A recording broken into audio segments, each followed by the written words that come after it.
পুরোপুরি আইফোনকে অনুসরণ করে কম বাজেটের মধ্যে নাথিং ফোন 1কে অ্যান্ড্রয়েড জগতে নিয়ে এসেছিল নাথিং, আর এই ফোনটা OnePlus কিলার নামেও বিখ্যাত।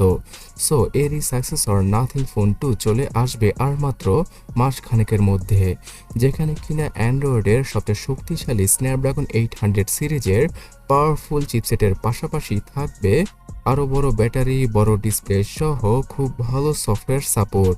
So hey guys, Shanto here.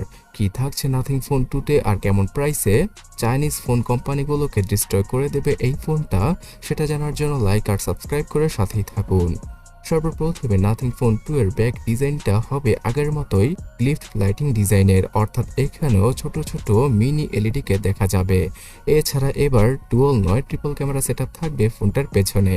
বর্তমানে বেশ কিছু রেন্ডার ইমেজ পাবলিশ করা হয়েছে এই ফোনটির। সো এখান থেকে আপনার কাছে কোন ডিজাইনটি ভালো লাগছে অবশ্যই কমেন্ট করে জানাবেন। দামে কম হলেও এখানে অ্যালুমিনিয়ামের ফ্রেমকে আবারও ইউজ করবে নাথিং। পেছনে থাকবে পুরোপুরি ট্রান্সপারেন্ট গ্লাসের ব্যাগ। এছাড়া ফ্রন্টে আগের থেকেও খুব ন্যারো বেজেলের 6.7 ইঞ্চি সাইজের বড় আকৃতির ডিসপ্লেকে ইউজ করবে নাথিং, যেটা হবে একটি ওলেড প্যানেলের ডিসপ্লে, আর এখানে ফুল এইচডি প্লাস রেজলিউশনটা থাকবে। সো 120 হার্জের এই ডিসপ্লেটা একদম মাখনের মতো চলবে, আর এর বেজেলগুলো একদম ন্যারো আর পাতলা হওয়ায়, মানে S23 সিরিজের মতো হওয়ায় এখান থেকে কোনো ব্যবহারকারী কমপ্লেনই করতে পারবে না। বিকজ এর আগের নাথিং ফোন 1 এর স্মার্টফোনের ডিসপ্লেটা তো মারাত্মক ছিল, কিন্তু এর চারপাশের বেজেলগুলো কিছুটা মোটা ছিল। তো এবার একদম মাখনের মতো ডিসপ্লে তো থাকবে, তার পাশাপাশি এই ডিসপ্লেটাকে দেখতে পুরোপুরি ফ্ল্যাগশিপ গ্রেডের লাগবে, যেখানে কিনা সর্বোচ্চ 1200 থেকে 1600 নিটসের পিক ব্রাইটনেসের দেখা আমরা পেয়ে যেতে পারি। সো অস্থির লেভেলের ডিসপ্লের পাশাপাশি এই ফোনটার পারফরমেন্সও হবে অস্থির ক্যাটাগরির। স্ন্যাপড্রাগন 8+ Gen 1 এই চিপসেটটা ব্যবহার করা হবে নাথিং ফোন 2তে, যেটা কিনা আগের স্ন্যাপড্রাগন 8 Gen 1 থেকে কম হিট হয় এবং খুব ভালো স্টেবল একটা পারফরমেন্স ডেলিভার করতে পারে।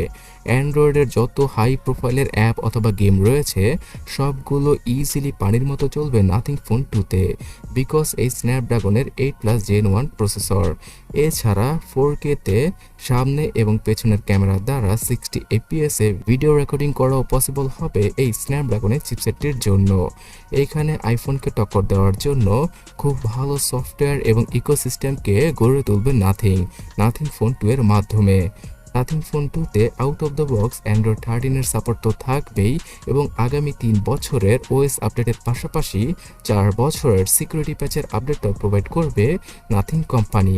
সো আপনারা বুঝতেই পারছেন, এমন একটা স্মার্টফোন যেখানে কোনো ব্লোটওয়্যার মানে এক্সট্রা অ্যাপের দেখা পাওয়া যায় না, এছাড়া অ্যাডসের দেখাও পাওয়া যায় না, সেই লেভেলের প্রিমিয়াম ক্যাটাগরির স্মার্টফোনই এবার আবারও তৈরি করতে চলেছে নাথিং। এইখানে সফটওয়্যার এক্সপিরিয়েন্সটা অনেকটাই গুগলের স্টক অ্যান্ড্রয়েডের মতো হবে, তবে এখানে বেশ কিছু কাস্টমাইজেশনের দেখাও আমরা পেয়ে যাব, যেটা কিনা এর আগে ব্যবহারকারীরা ডিমান্ড করেছিলেন।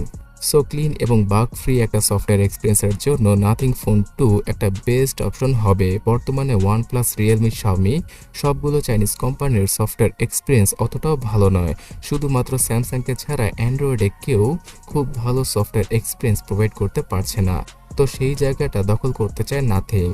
এছাড়া এই স্মার্টফোনটার পেছনে পাওয়া যাবে 50 মেগাপিক্সেলের ট্রিপল ক্যামেরা সেটআপ, যেখানে কিনা আল্ট্রা ওয়াইড, টেলিফটো আর রেগুলার ক্যামেরা সেন্সরটি থাকবে। আর এই ক্যামেরা সেন্সর দ্বারা আমি আগেও বলেছি 4K-তে 60 fps এ ভিডিও রেকর্ড করা পসিবল।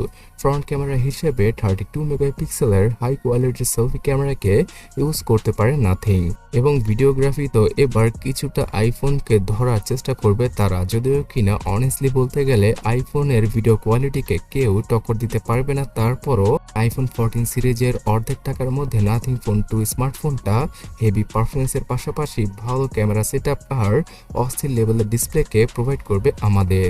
তাছাড়া 4700 mAh এর হিউজ ব্যাটারি থাকবে ফোনটির মধ্যে, যদিও কিনা 5000 mAh এর ব্যাটারিকে দিলে ভালো হতো, তারপরও অপটিমাইজেশনের মাধ্যমে হয়তো তারা খুব ভালো একটা ব্যাটারি ব্যাকআপ মানে ব্যাটারি আউটপুট দিয়ে দিতে পারবে আমাদের। তাছাড়া 45 ওয়াট অথবা সর্বোচ্চ 80 ওয়াটের চার্জিং স্পিডটা থাকতে পারে ফোনটির ভেতরে, যার মাধ্যমে কিনা 20 থেকে সর্বোচ্চ 40 মিনিটে নাথিং ফোন 2কে ফুললি চার্জ করা পসিবল হবে। এছাড়া wireless charging, reverse wireless charging সহ বেশ কিছু ইউনিক এবং ফ্ল্যাগশিপ টাইপের ফিচার পাওয়া যাবে নাথিং ফোন 2-তে। এই ফোনটাতে আন্ডার ডিসপ্লে হাই কোয়ালিটির ফিঙ্গারপ্রিন্ট স্ক্যানারের পাশাপাশি software base face unlock, gyro সহ বেশ কিছু সেন্সরকে আমরা পেয়ে যাব। থাকবে এনএফসির ফিচার, ওয়াইফাই 6E অথবা ব্লুটুথের নতুন এবং সর্বশেষ ভার্সন। এছাড়া ডুয়াল স্টোরি স্পিকারের দেখা তো পাওয়া যাবেই, তবে 3.5mm হেডফোন জ্যাককে আমরা আবারও মিস করব নাথিং ফোন 2 থেকে। সো গাইস, এর আগে Xiaomi, Realme, OnePlus-কে টক্কর দেওয়ার পরে এবার স্যামসাংয়ের মার্কেটটাকে ধরার জন্য নাথিং ফোন 2-কে $500 থেকে $600 লঞ্চ করতে পারে নাথিং। অর্থাৎ বাংলাদেশের মার্কেটে 50 থেকে 55 হাজার টাকায় আমরা ইজিলি আনঅফিসিয়ালভাবে নাথিং ফোন 2-কে পেয়ে যাব, বিকজ অফিসিয়ালভাবে ফোনটা আসার সম্ভাবনা খুব কম। সো 50,000 টাকার আশেপাশে আসলে অবশ্যই স্যামসাং আর ওয়ানপ্লাসের প্রিমিয়াম মানে মিড বাজেটে প্রিমিয়াম ক্যাটাগরির ডিভাইসের বদলে এই ফোনটা অনেকেই চোখ বুজে কিনে ফেলবেন।